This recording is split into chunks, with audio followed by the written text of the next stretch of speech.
glass ba kai no glass ko hai ba kai no di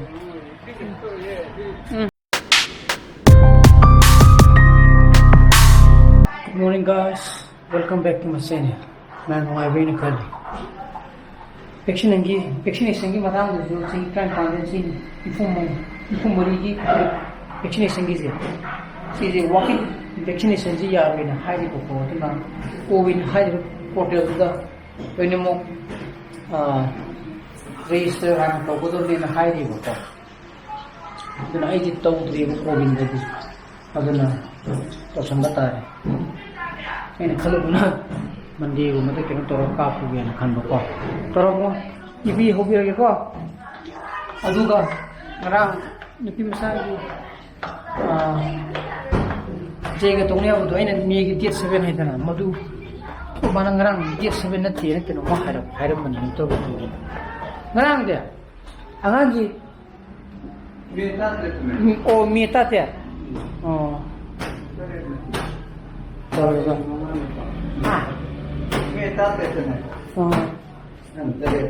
Ay, yang orang tadi ada tahu tu ini. Nani. Kita ada lagi mangan ni kan. Pangan tahun itu butuh kuti yang jangan ambil minta nak maham tu. Yang penting itu ni है dasar itu. Mai tu orang ada sangi. Ada mana? Musaju tingkatnya musara sih kalau siapa saja nang ije mo oh nang na phone de yang ga weather forecast to budi yaro ye kasu churo ye no mana phone da sum yang ga chije amuk khando amuk tasan tawle ra ba manang nong du dum hang ge da ngak churo maga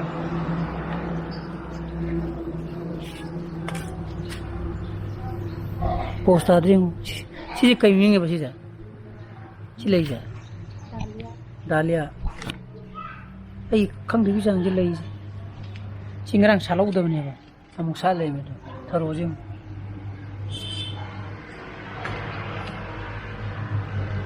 chijna numli pambi ne ba sida chongkhle ji anam na bu chongkhle ne chi numli ne to ji da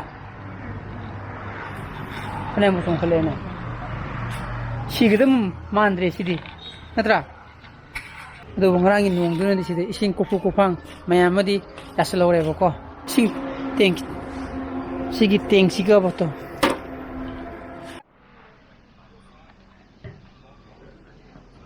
바이닝 알아 자자라 아마지 이름 좀 까이나 말 이름 좀 뭐 호루기도록 강드레네 근데 이름 좀 까이 해라 봐 야래 샤올로 능 잡으려고 꿈 사라게 어디 짝 짜인데 또 보이고는 제 부지야 제가 샤올로 오세 your favorite 부지야 알루 부지야 제 애잖아 바이다 살리지 뭐 그럼 살리니 마이 nangi phomon akta was besin nema thamajira nakuto tai thoglo kuto tai mai thalo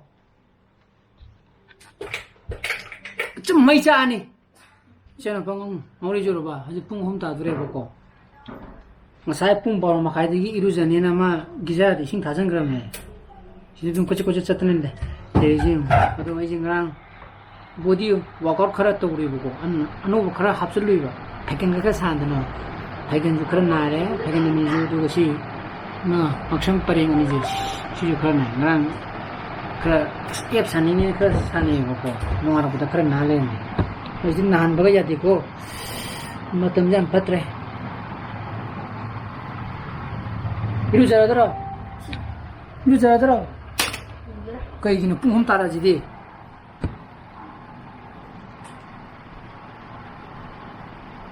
Apa ni sih laptop tu thabam tahu ni ko, sim tu pusing gigi. Tu sendiri message sulai je. nông hổ là khôn như thế, ôi tu lu chinh vậy chinh gì bo?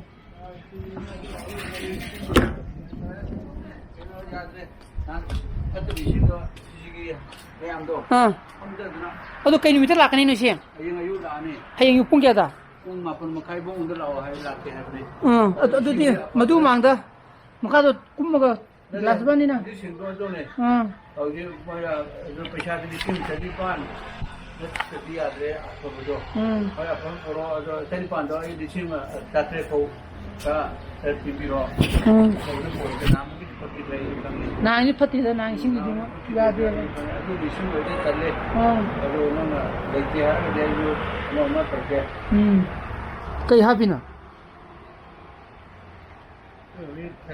ꯑꯣ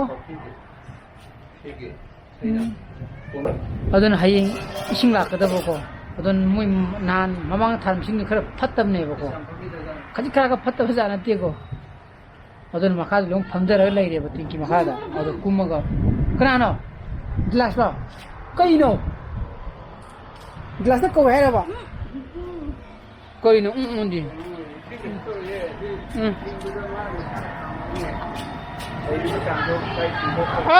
ꯑꯣ ꯒ꯭ꯂꯥꯁꯇ ꯀꯧꯕ ꯇꯨꯂꯨ ꯊꯥꯡꯁꯦꯅ ꯑꯗꯨꯅ ꯇꯨꯂꯨ ꯊꯥꯡꯉꯒ ꯏꯁꯤꯡ ꯐꯠꯇꯕꯈꯩꯁꯦ ꯆꯤꯡꯈꯠꯂꯦꯗꯅ ꯆꯤꯡꯈꯠꯂꯒ ꯃꯈꯥꯁꯦ ꯀꯨꯝꯃꯒ ꯁꯦꯡꯒꯗꯕ ꯑꯕꯨꯡꯉꯣ 이루ꯖꯧꯔꯣ karan tau le anu 이루जꯧꯔꯣ ꯄꯝꯁꯥꯗꯤ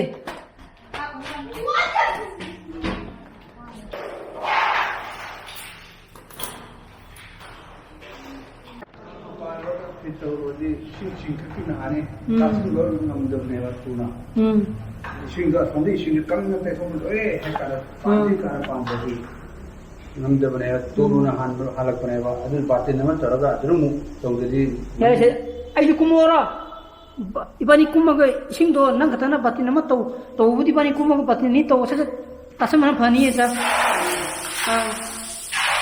시리도 좀 오해 그다이다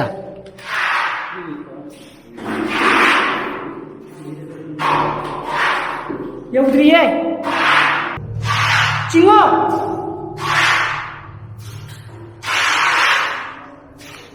어디 빤 봐. 빨아가 내려.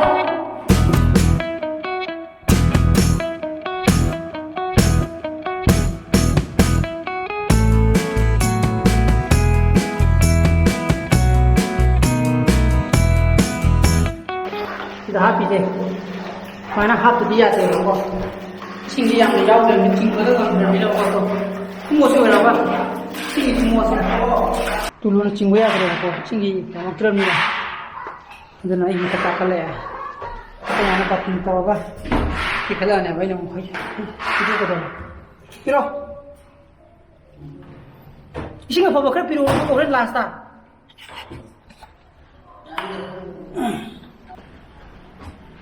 Ayun ta.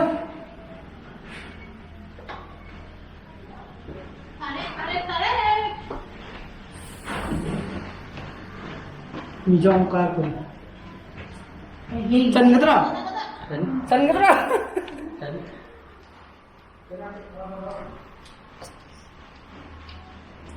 Adi kya tum karo ne? Kan ni kira. Pai ba ka di kira yaw gidro. Pai ba ka. Thangala. Dana loira shemba. Tuluma la ke chalo. Kira thin chakega. 농지는 콩이 되고 거기서 콩이지. 엄마 임탕게. 농지 앞에는 콩이 봐. 주부리는 주대 봐. 사실 주대 봐.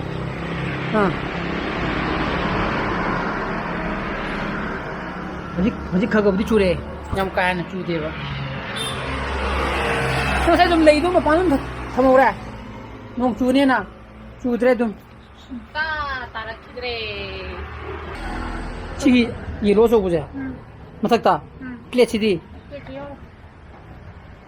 오케이. 이 당하게 해서.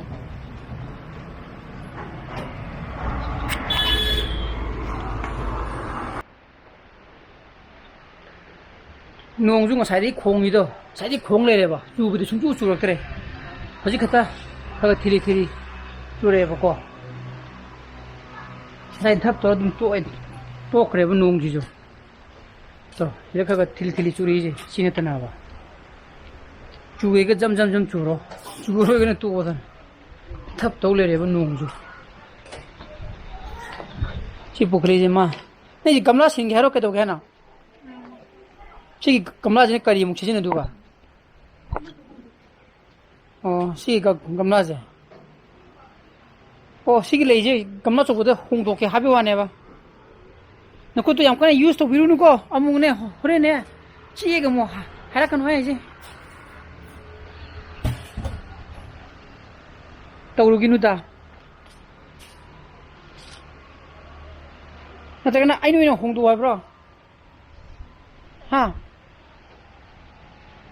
ꯅꯈꯨꯠꯇꯣ ꯍꯣꯔꯦꯟ ꯁꯣꯏꯗ꯭ꯔꯦꯗꯣ ꯆꯤꯛꯄ ꯑꯩꯅ ꯍꯣꯔꯦꯟ ꯂꯦꯡꯕ ꯌꯥꯔꯔꯣꯏꯅ ꯑꯃꯨꯛ ꯍꯥꯏꯔꯛꯑꯅꯤ ꯉꯁꯤꯗꯤ ꯕ꯭ꯂꯣꯛꯁꯦ ꯉꯟꯇꯥꯅ ꯂꯣꯏꯁꯤꯜꯂꯒ ꯆꯥꯛ ꯆꯥꯊꯣꯛꯑꯒ ꯁꯤꯅꯦꯃꯥ ꯌꯦꯡꯉ ꯂꯩꯕꯅ ꯐꯗꯧꯕ ꯃꯥꯟꯁꯤꯜꯂꯛꯑꯦ ꯍꯥ ꯅꯠꯇꯦ ꯑꯩ ꯇꯧ ꯍꯥꯏꯕ꯭ꯔꯕ ꯏꯆꯦ ꯑꯩ ꯇꯧ ꯍꯥꯏꯕ꯭ꯔꯕ ꯍꯥ ꯑꯦ ꯁꯨꯃꯥꯏꯅ ꯇꯧ ꯍꯥꯏꯔꯗꯤ ꯍꯩꯅꯤ ꯀꯩꯅꯣ ꯑꯩꯈꯣꯏ ꯒꯨꯗ ꯑꯦꯛꯇꯔꯅꯤ ꯀꯩꯅꯣ ꯃꯥ ꯑꯗꯨꯝ ꯇꯧꯖꯔꯖꯅꯤ ꯂꯩꯒꯤꯅꯤꯅ ꯃꯥꯅ ꯇꯧꯔꯒ ꯑꯗꯨꯝ ꯃꯁꯥꯅ ꯇꯧꯔꯒ ꯄꯦꯟꯖꯔꯅꯦꯕꯀꯣ ꯑꯩꯅ ꯑꯃꯨꯛ ꯇꯧꯔꯨꯔꯒ ꯑꯃꯨꯛ ꯁꯣꯏꯔꯒ ꯑꯃꯨꯛ ꯕꯦꯔꯥ ꯀꯥꯗꯨ ꯁꯣꯛꯇꯕꯀꯣ hꯌꯦꯡ ꯄꯦꯔꯣꯠ ꯂꯩꯔꯨꯗꯣꯏꯕ ꯀꯅꯥꯅ ꯑꯩꯒꯤ ꯆꯠꯂꯒ ꯀꯗꯥꯏꯗ ꯊꯕꯛ ꯂꯩꯕꯤꯔꯨꯅꯨꯕ ꯃꯗꯨ ꯁꯦꯟꯅꯕꯗ ꯋꯥꯅꯕꯅꯤ ꯈꯪꯉꯕ ꯀꯗꯥꯏꯗ ꯌꯣꯟꯗꯅ ꯊꯕꯛ ꯇꯧꯕꯤꯅꯨ ꯀꯅꯥꯅ ꯁꯦꯟꯅꯗꯣꯏꯅꯣ ꯃꯗꯨꯒꯤ ꯅꯆꯥ ꯅꯨꯄꯥꯅ ꯀꯟꯅ ꯍꯥꯏ ꯊꯣꯛ ꯃꯣꯛ ꯃꯥ ꯀꯩꯅꯣꯝ ꯂꯣꯏꯅꯤꯡꯕ ꯖꯤꯕ ꯑꯃ ꯑꯗꯩ ꯑꯩꯅ ꯍꯨꯏꯒꯨꯝꯕꯗꯤ ꯌꯥꯗꯦ ꯄꯦꯔꯣꯠ ꯊꯨꯕꯤ ꯀꯥꯏ ꯆꯠꯀꯦ ꯍꯥꯏꯅꯣ ꯄꯤꯔꯣ ꯅꯪꯒꯤ ꯑꯉꯥꯡꯗꯣ ꯌꯦꯡꯒ꯭ꯔꯥ ꯀꯦꯃꯤꯡ ꯀꯧꯈꯤꯗꯨꯕ ꯅꯅꯥꯎꯗꯣ ꯀꯦꯃꯤꯡ ꯀꯧꯒꯦꯕ ꯍꯦꯔ ꯊꯣꯛ ꯃꯣꯛ ꯍꯦꯛ ꯇꯧꯔꯗꯅꯕ ꯖꯨꯔꯥꯅꯦ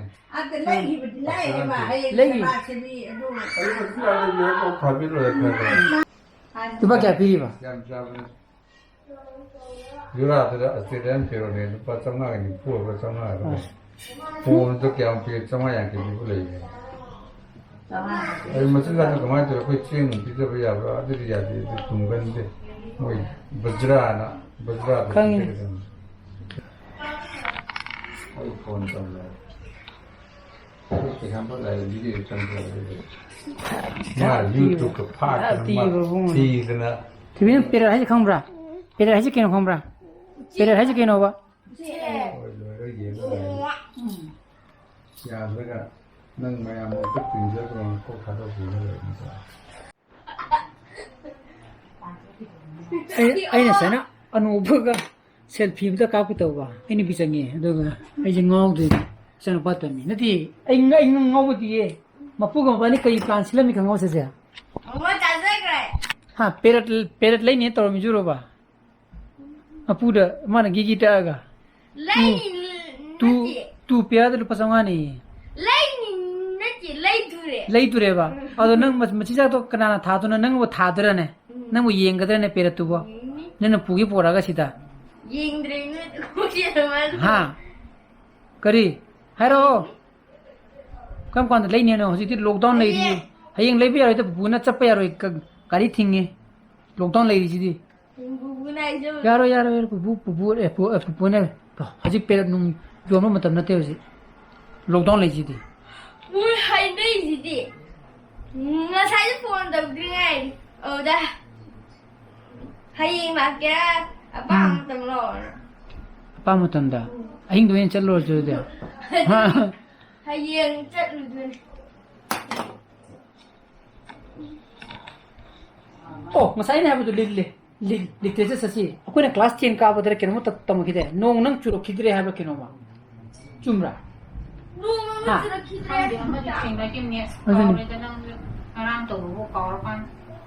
nên đi short term memory loss rồi na wow ki dum ki he coi the point mu le nang ni nang ka ni ebong mai coi the point sam sam na halo ni bondhu na phokre mu lai do lo kan de lo summer vacation ta na like to gi like pa da gi pa no na vacation tha bna tim lo ba काउगरे ngसाई literature to Koyna class 10 काय कांदा मतम गिने को मणिपुरी दा नोंग दि चुरा खिद्रे हाब के नम हाइबनी नि Manipuri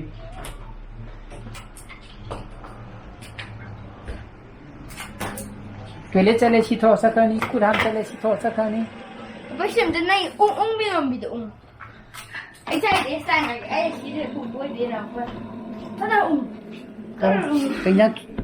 पे냥 통부자는 강데 아침 난 통데 아니 좀 부르면 돼 포크를 강이 답이 좀 부르면 돼 Him the bad view and what's up to that.